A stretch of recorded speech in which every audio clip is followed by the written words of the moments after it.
Hello. So my tripod is still broken. I'm recording from a literally box. So, yep. Today's topic.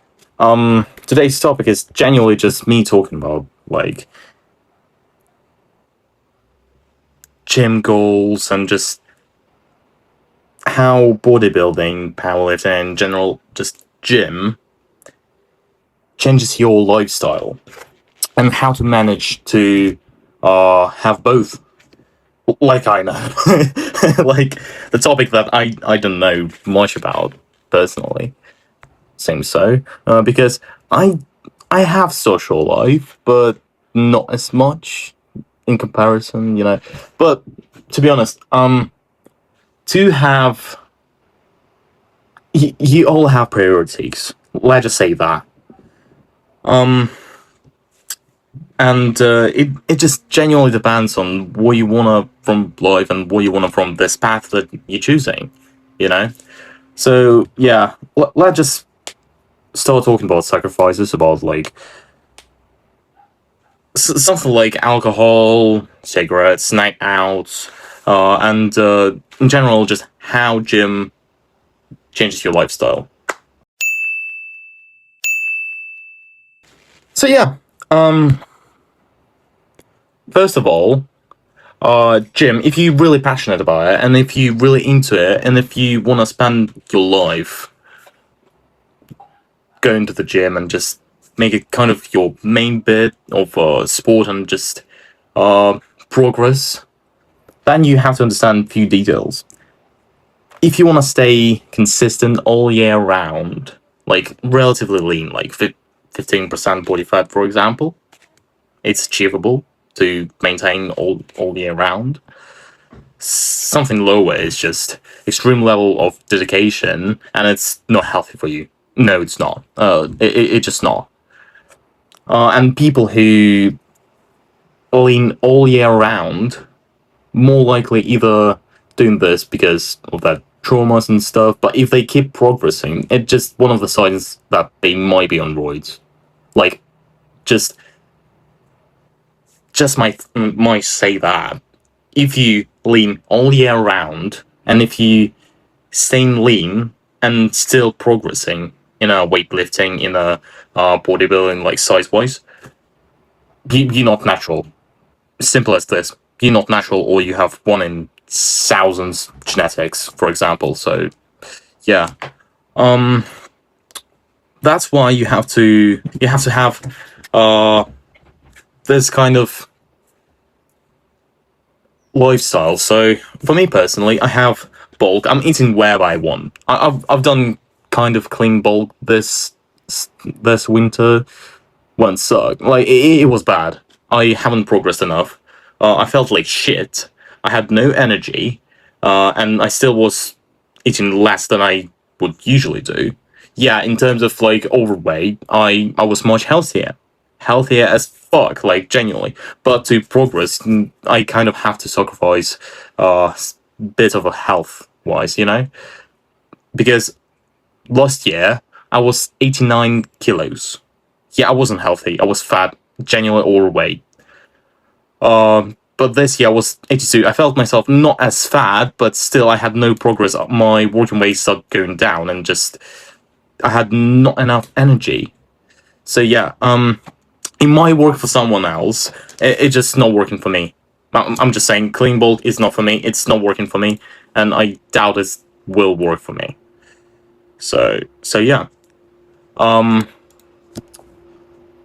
but I'm doing bulk from like mid autumn to mid spring, something ish, something like that. And after this, I'm just progressively dropping calories. Last year, it's not healthy, it's extreme, but I've done 1k calories a day without any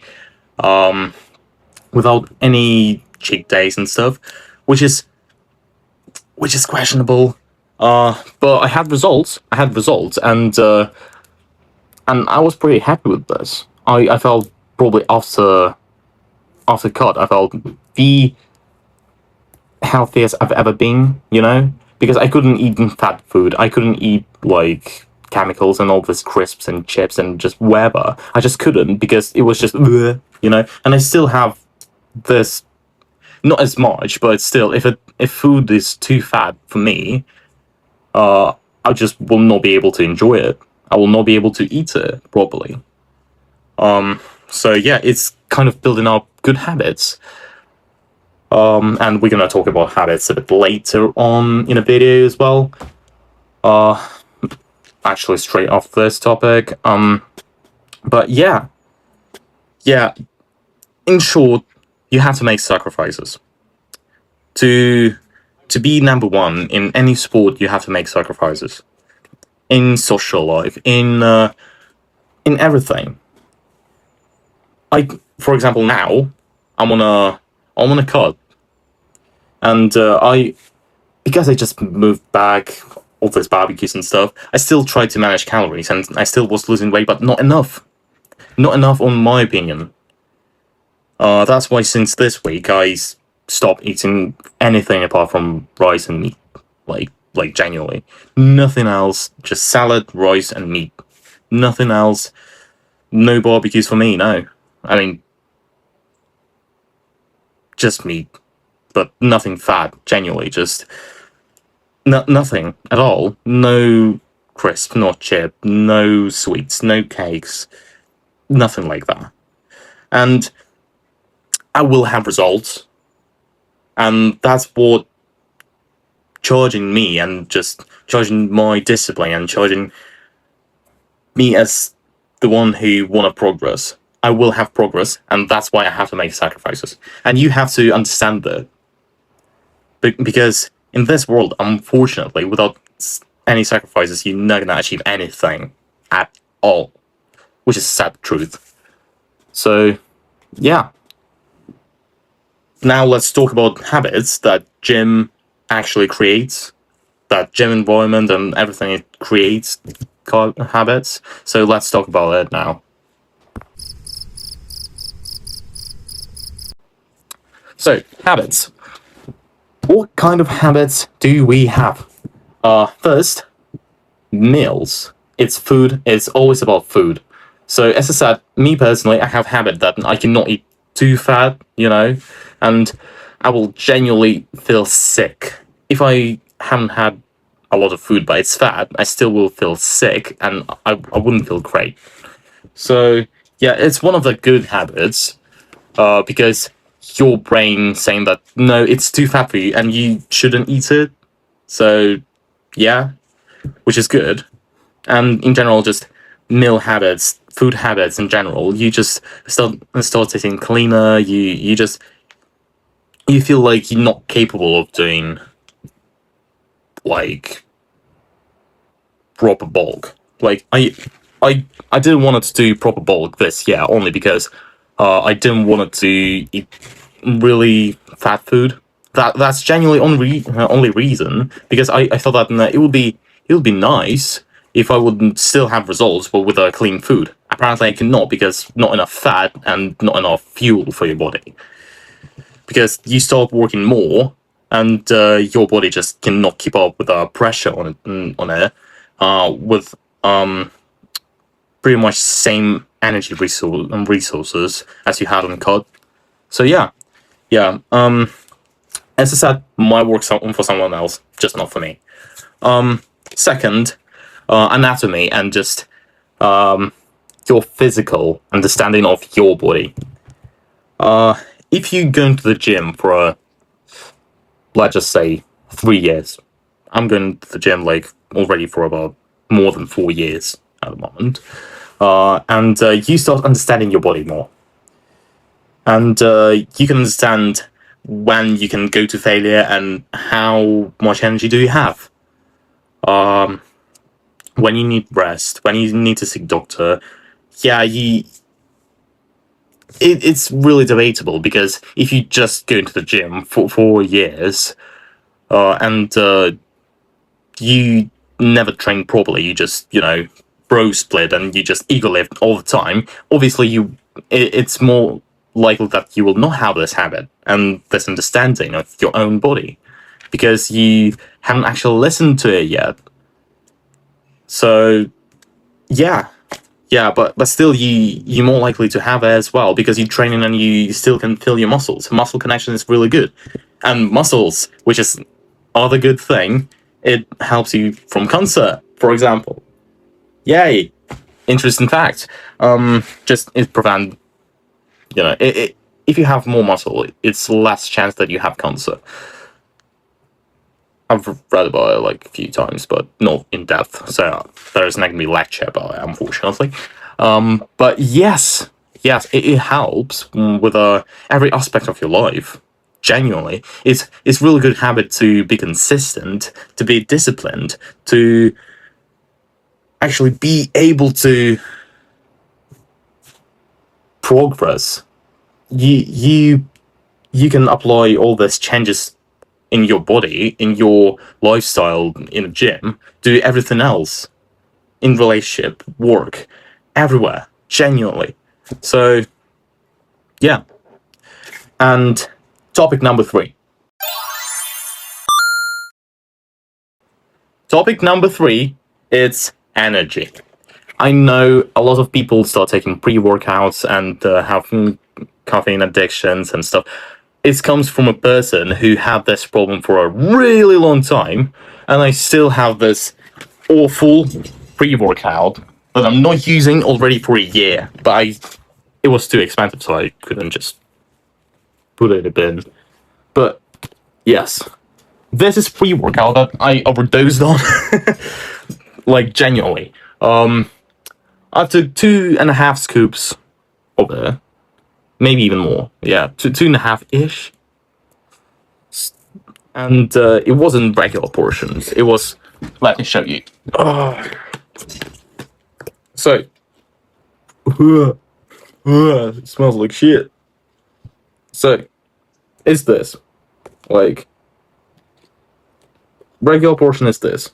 I had 2.5 of this,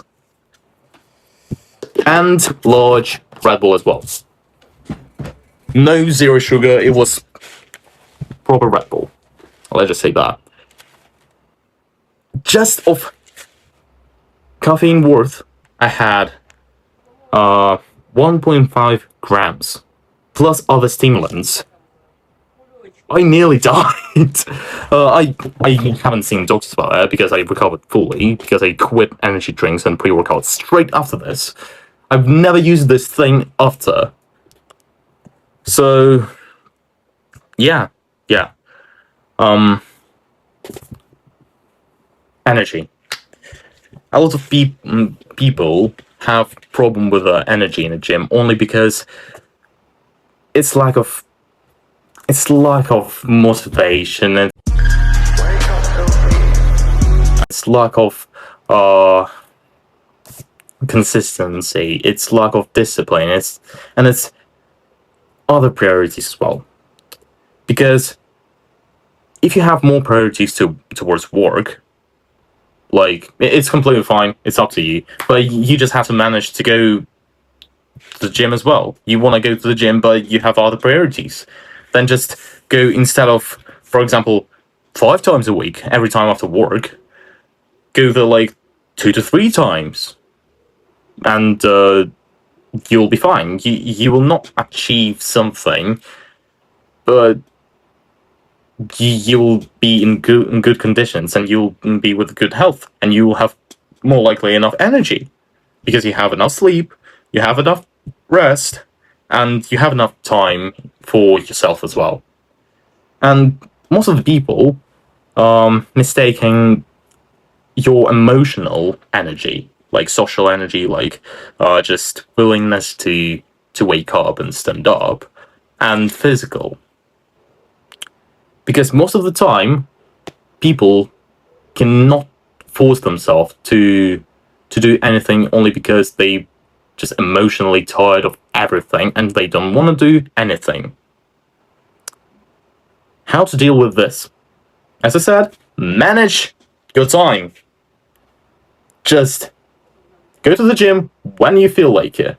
Just put a boundary 3 times times a week, not less. But if you have other plans, if you have social life, if you need to go somewhere, that's fine. Just try to be consistent as you can. If you don't want to become a professional bodybuilder, you don't really need to prioritize that as much as people who want to become professional athlete. I want to become professional athlete. That's why I don't give a fuck if if I have not enough emotional energy and I still go to the gym most of the times. Obviously, I'm still a human, and sometimes I just cannot go to the gym physically because of my emotional health, because I'm physically and emotionally tired. But still, sometimes I have to force myself because I'm prioritizing it more than anyone else as well. So yes. About like energy drinks and pre-workouts, do not use a lot of it. You can, like every session, like half a scoop, for example. It depends on the pre-workout as well. Because if it's a high steam pre that can genuinely just have in one scoop 600 grams, for example, then probably take half of it, or just don't buy it, or have one energy drink, one large Red Bull, which is 200 grams. So yeah, just don't do too much, because it's really bad for your vascular system and your nerve system as well. So yeah, that's pretty much everything I wanted to talk about. There's not a lot I can add to it, to be honest. Then thanks for watching, and see you in the next video.